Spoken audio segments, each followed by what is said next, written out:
Are you an online shopper? More than ever. And Prime Day is like, it feels like Christmas comes early. Prime Day's here. Yes. It's like the deals are rolling right in. now. We're Yes. getting the emails right now. Yes. So like, what would you buy? What do you buy online? What do you not buy online? I don't buy groceries online. My wife loves to buy groceries People online. love to do this. Instacart. We have a friend that does the Costco. Yeah, they do it together. Yeah. It's a whole thing. Yeah. They get together to be on their phone Yes. to order their groceries together. It's a whole new concept. It is a whole new concept. I'm buying batteries. Okay. I'm Essentials. buying, utility stuff. 100 things. It's scary because every aisle is the bargain aisle on Prime Day. Everything. And I'm like, ooh, I think I need that. I think I need a mandolin to slice things. Like, what? But I'm ordering protein powder. Yes. I'm Same. ordering Creatine. my hair products, shampoo. Smart. I'm ordering stuff like that. Smart. I'm not getting clothes. No. I'm not a clothes. That's weird. Julia orders. I'm telling you, we get this box. It'll be a box. It's like a big box. It just shows up at our doorstep. H&M, Zara, all these brands. She'll spend hundreds of dollars, keep one item, return the rest. No, She's like, I would rather do that, get my cart full, order all this stuff, try it all on at the house. I only like one item. She goes and returns the rest. That would stress me out. I would feel like something's gonna break, something's gonna mess up. I'm gonna lose all the I'm money. not gonna be able to return. Returning something to me in my mind is a huge block. It's a block. It feels intimidating. I don't want to do I that. get embarrassed for some reason. I don't want to do that. I don't want to go through the process. I don't want to walk up to the counter. I don't want to set all my belongings on the counter and Why are you returning this? Yeah, none of it fit. Yeah. Oh, really? Yeah, but I didn't wear any of it. The tags are still on it. What if they think you did wear it? Right. What? No, I'm buying stuff that I know I can use. Hair product, I can use it today. Protein powder, I can use it today. Protein bars, I can eat those today. Yes. But groceries, I'm not doing half and half on Amazon. No. I'm not getting milk or orange juice on Amazon. Milk. It's crazy. Ugh. I'm in a stressful situation right now. I've got 2 hefty gift cards to Nordstrom right now. Hefty. I don't go to Nordstrom. I don't go shopping. Right. I don't do that. Right. I'm not going to go to the Century City Mall. I'm not going to go to the mall and buy. I'm not going to the Grove to go to Nordstrom's. Right. So now I'm limited to be online. Well, what am I going to buy? Is it going to fit? Fragrance? So maybe a fragrance, maybe a sunglass, maybe a shoe. I don't know. But A shoe that you've already worn. Like, yeah, I shoe don't that I wanna- already know. Yeah, Yeah. That's what I'm saying. It's like, I'm in a jam. You know what? I'm going to have to give these gift cards away. Wow. Because I'm not an online shopper. Wow. One of the things I do love to buy online, though, I got to admit, I love to go online and look at ticket sales to sporting events. Not just sporting events. Zoe Conference. Is, Oh! But like, you ever get on SeatGeek? yeah, and I just try to find the On best a deals. random Thursday night, looking through SeatGeek, and I just go, what's going on in LA today? Boom. There's a concert for Concerts, $17 comedy, today? Let's go. Baseball, football, and going like, do I want to go to the Greek Theater, the Hollywood Bowl, SoFi? Do I want to go to Staples Center? Where do I want to go tonight? Yep. And what kind of deal could I get? Now Yeah. that is an I love exciting shopping. moment. I love shopping ticket deals. That is an exciting moment. Mm-hmm. And I'm like, Julia, we can go to the Dodgers, take our whole family tonight for $7. Should we go? Yeah. You They can want to find pay them us. like that. Yeah, crazy. Crazy. The first sporting event I ever went to in Los Angeles Oh, crud. was a Clippers game Of course. at Staples Center. $4 for parking, $3 for the tickets. $3. Donald Sterling had to have owned the team. This is before Ballmer got involved. It was before so Kawhi cheap. signed negligent contracts. But anyways, Yeah. oh my gosh, $7 total. $7 total. My God. I think that one of my favorite memories of my first sporting event in LA, in 1998, when I first moved here, I moved here in August, maybe late August or September, I went to the Rose Bowl for the first time. Whoa. And so we went to a football game, UCLA, and there might have been 100 people there. Nobody goes to UCLA football. Nobody, UCLA football at the Rose Bowl, they don't even feel, it's 20,000 people. It seats 95,000 people. Wow. There are maybe 20,000 people there. That's insane. They should be in a basketball arena. Yeah. Shout out, by the way, Coach Burrell, comes to our church, UCLA, the wide receiver coach. But, and they beat Penn State on Saturday. I don't know if you saw this. No. That's huge. Penn State was 2 weeks ago top 4 ranked team in America. They came in as the number 7 ranked team in America because they just lost to Oregon. That's fine. They lose to UCLA. They were 0-4. UCLA was 0-4. They beat Penn State. Oh my gosh. It was the biggest upset. But my point is, you go to the Rose Bowl. Here I am, this kid from Seattle going to the Rose Bowl. I'm elated out of my mind. How many Rose Bowls have I watched? Go in there. Nobody's there. Nobody's there. It's empty. And I probably paid $4 for the ticket and $3 for parking. Let's go. All right, what's going on, everybody? Welcome to another episode of SeatGeek. Come on, I'm kidding. It's just, that was the intro. We are a podcast, a community, a nation, some have said, called Leadership Lean In. Thank you for being a part of our community. We're just a bunch of leadership nerds. We're just a bunch of, what are we? At the end of the day, cut us open. We're just leadership geeks. We love to talk about leadership. We love to learn. We love to find what's going on. I like looking at politics and culture and see what's going on. And they're doing such a good job. And that was such a leadership bonehead decision. And we're just those kind of kids. We love to talk about leadership. Today, we are going to be talking about the F word in leadership. Whoa. Excuse me? Did you say that? Chad. You said that F word? Yeah, I did. Back off. Back off, buddy. Stop trying to tell me what I can and can't say as a leader. You can bleep that out on your own. We're talking about the F word in leadership today. I'm going to give you a few different words that I need you to be focused on. Oh, okay. Okay. I'm on fire. Some leadership truths in just a moment, but make sure you hit the subscribe button. And by the way, if you don't sign up, if you have not yet signed up for our leadership email, we send one out every Thursday, and you can get it in the description of this pod. Click the link and sign up for our weekly leadership email. We got friends that read that all over the world. And I think sometimes, like, are these things, like, is it worth it to send out this email? So many people give feedback. Thank you for the email. I read it today. Help me today. So that's why we're here. Leaders are all about adding value. Do your best to bring life, encouragement, strength, and hope to somebody's life. So let's jump in today. F words of leadership today. Number 1, you need to be faithful in the familiar. By the way, I love a good iteration, just a good, like, little. It's That's such, 2 F's such a, right there. such Yeah. it's such a preacher line, right? Faithful in the familiar. One of the things about great leaders is they just do the mundane, ordinary stuff so dang good. Craig Rochelle says it this way: great leaders do consistently what good leaders do spontaneously or periodically. No, we want to be faithful in the familiar.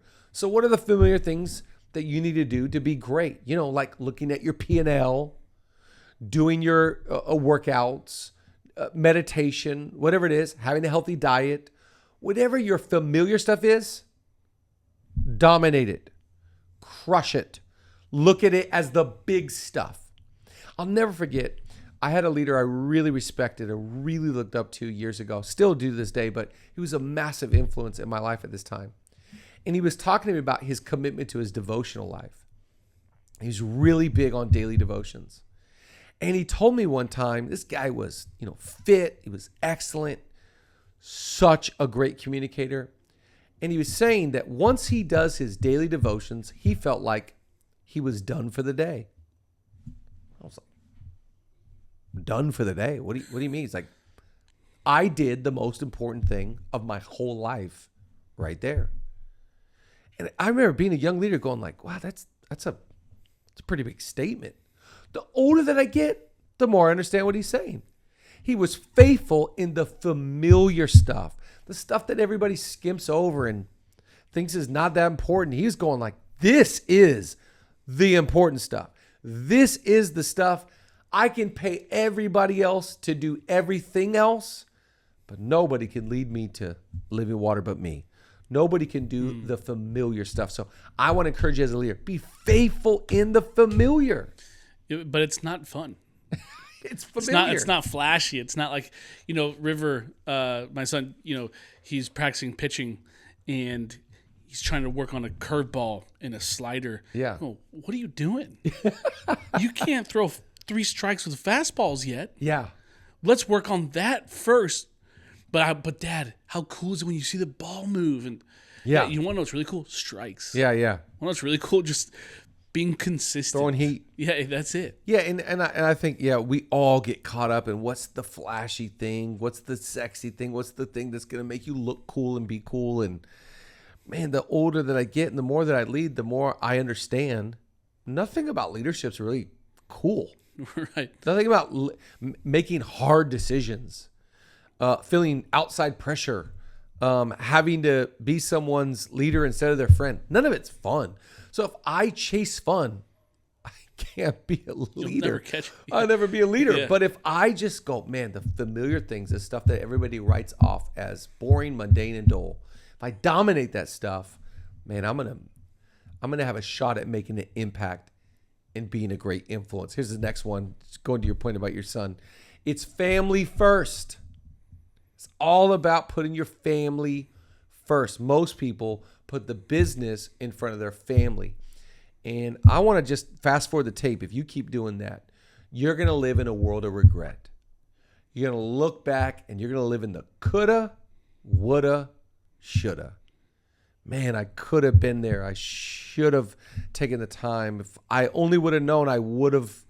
Now, don't live in the rearview mirror of regret. Don't live with the pain of yesterday's problems. Today, make the decision. Go, I'm going to prioritize my family. So we're going to take family trips. We're going to have family meals. Last night, man, it was so fun. We felt like it's been a long time for us that we got to sit down and have a family dinner. And we're rushing home from practices and all the different things. And Julia, in 13 minutes, dominates a dinner. I mean, we got white rice, brown rice, all the veggies, salad. You know, we got the meat, the steak is unbelievable. The whole thing spread. And we're sitting there, we're eating as a family. And we're prioritizing. We're saying, no, this matters. Could have gone to Raising Cane's for the second night in a row, but we didn't. We're sitting together and we're trying to bring priority to our home. And when your home is healthy, when your home is strong, everything else is easy. When your home is not, things get difficult. That's why I want to encourage you in your leadership. Don't tolerate your home. Don't tolerate your family. Put it first. Make it as a priority because your strength comes from your house. Your strength comes from your family. And if you do that really well, life and leading will get really, really easy. What do you say to the leader who feels like the best way they can prioritize their family is to go out there and provide and make money? I think that was the house I grew up in, right? My dad was like, he was very rarely home. He was working 80 hours a week. Yeah. You know, he was working overtime. And he thought that the best way he could be there for us was to make money for us. Yeah. I don't have a lot of memories of my dad, to be honest, you know? Right. Well, I think that there, let's look at the role of a father. What is his role? Is to be a provider, of course. That's one of the roles, of course. A protector.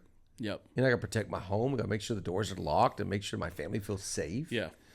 And then I've got to also be the priest of my house and make sure there's spiritual covering, make sure my wife doesn't feel like she's got to carry the sword for our family to serve God, follow God, love God.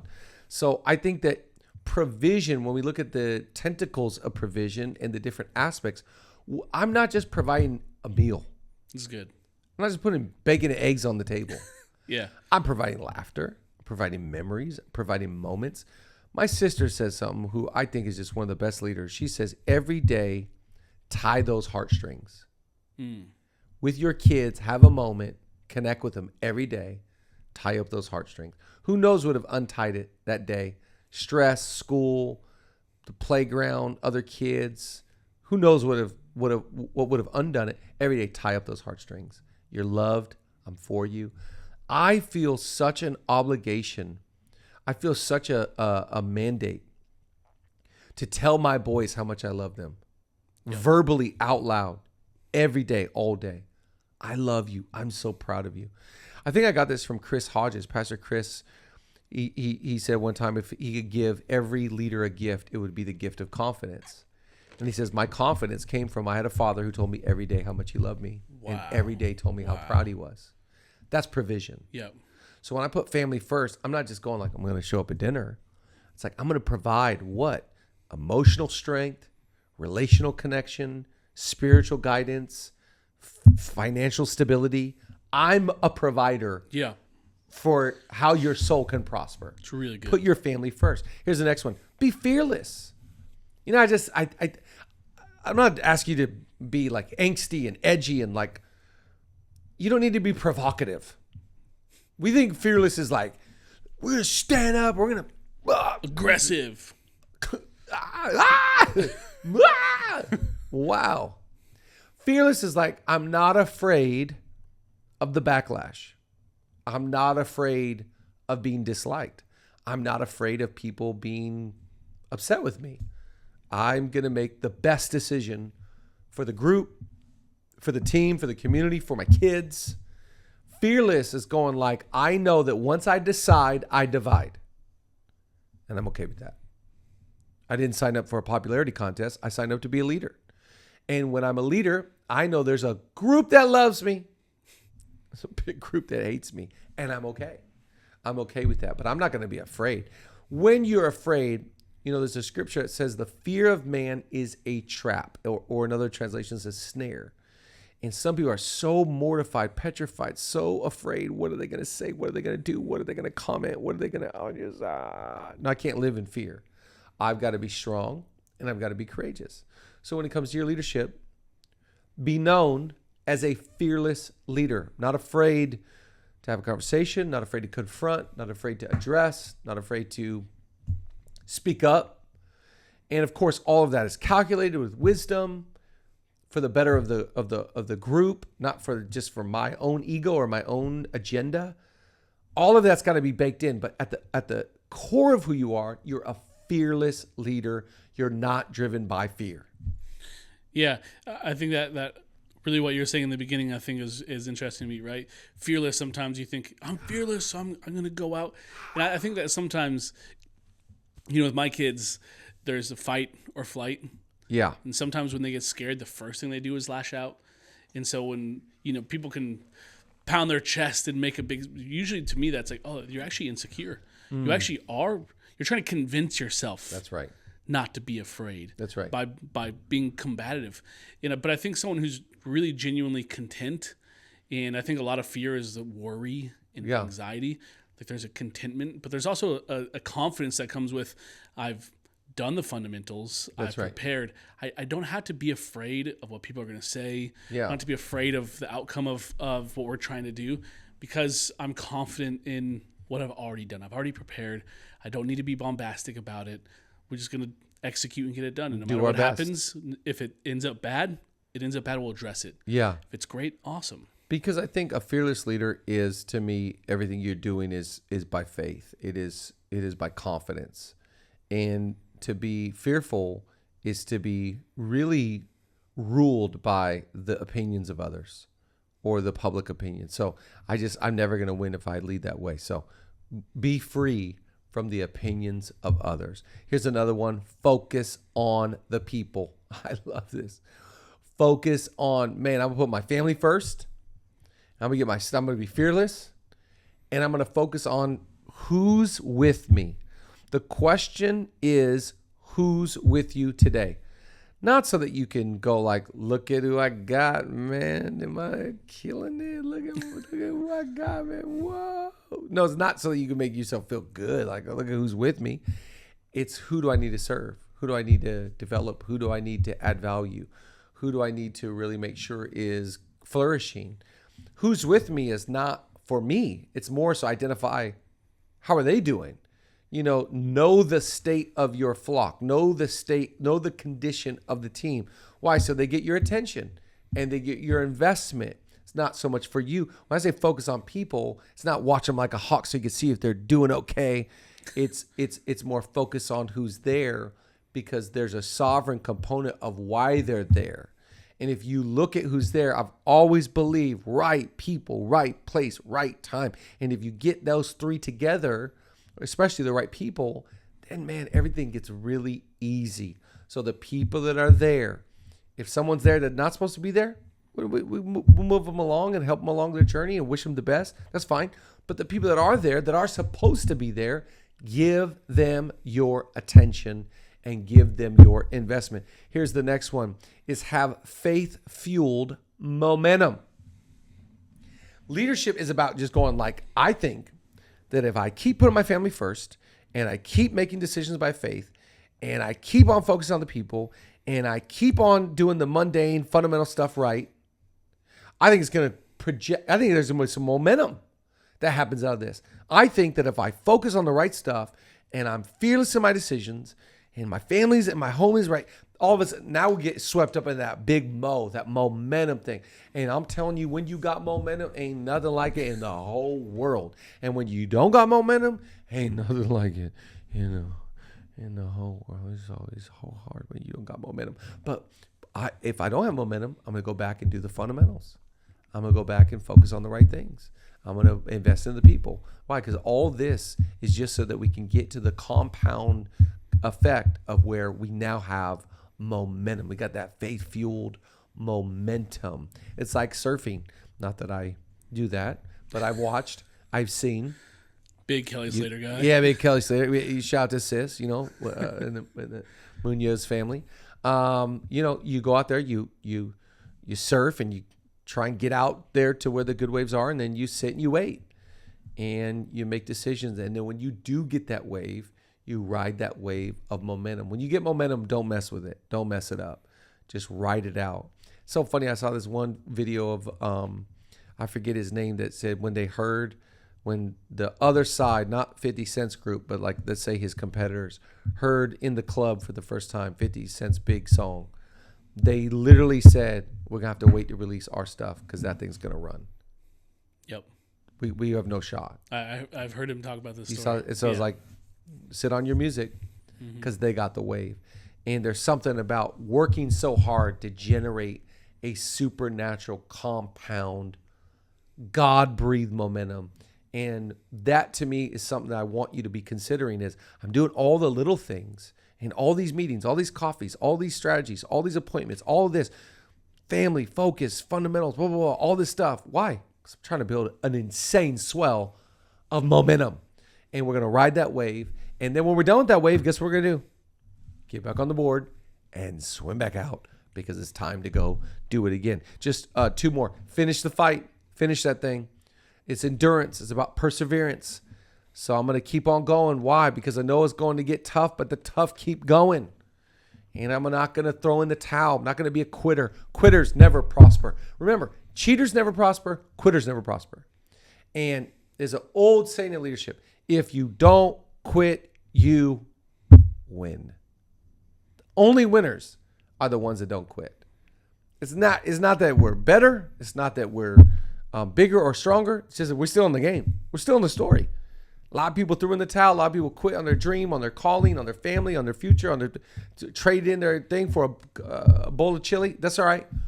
I'm going to finish the fight, man. I'm going to do my best to stay in the game happy, healthy, whole, and holy. And I'm going to fight the fight. Yeah. I think it's really healthy that you call it a fight because in a fight, you don't want, it doesn't feel good. Yeah. It doesn't feel like, you're kind of getting punched a little bit, but to finish that, you're going to end with more resilience. You're going to, every day, every week, if you will, we have little fights. Finish those. Get through at the end of it. Yeah. You can't judge the success of your fight by how your emotions are or how much success you feel like you're having. Yeah. You judge it by your ability to finish it. Yeah, that's it. And then let it go to the judge. Let them decide. Let them decide. Yeah, but don't give up. Yeah, I just think, man, it's the lie of culture is, I think the idol that you're battling in your context is lifestyle. People would give anything. This is the major idol of our culture, the lifestyle of comfortable and convenient and cool. I want that cool lifestyle. I want it to be comfortable. I want everything to be convenient. You're not going to be a leader. Right. Nothing about leading is comfortable or convenient or cool. And I'm a fighter because I'm a leader. So I'm pushing against darkness to try and bring light. I'm pushing up against opposition to try and bring health and strength. So if I'm going to lead, I know I gotta fight the fight. Don't quit. Don't throw in the towel. I know it's so tempting. I know the grass looks greener on the other side. No. The grass is greener where you water it. So don't quit. And it's going to take, the last one, a firm foundation. You got to get your stuff in order. Going like, I'm building my life on principle, truth, the rock. Floods came, winds came, rains came. Christ is my firm foundation, the rock on which I stand. When everything around me is shaking, I'll never be more glad. Na, na, na. And people start singing that song, you watch people's face. They're like, rain came. They're thinking about who was the rain. And the wind blew. I hate that guy. But my life was built. Yeah, you got to have a firm foundation. Why? Because it's going to howl. And it's going to get loud. And it's not going to be easy. And you're going to have haters. And you're going to have difficult seasons when it's not fun. Guess what? Build a foundation. We know it's coming. A storm is a brewing. You're going to be all right if you have a firm foundation. If you have a faulty foundation that's built off people and built off luxury and built off lifestyle, you go. But if you got a firm foundation, you will last through the hard times of your leadership. Again, we love you and we're for you. There's more people that are for you than there are that are against you. And let me remind you, you're doing better than you think you are. We love you here at Leadership Lean In, and we'll see you next week.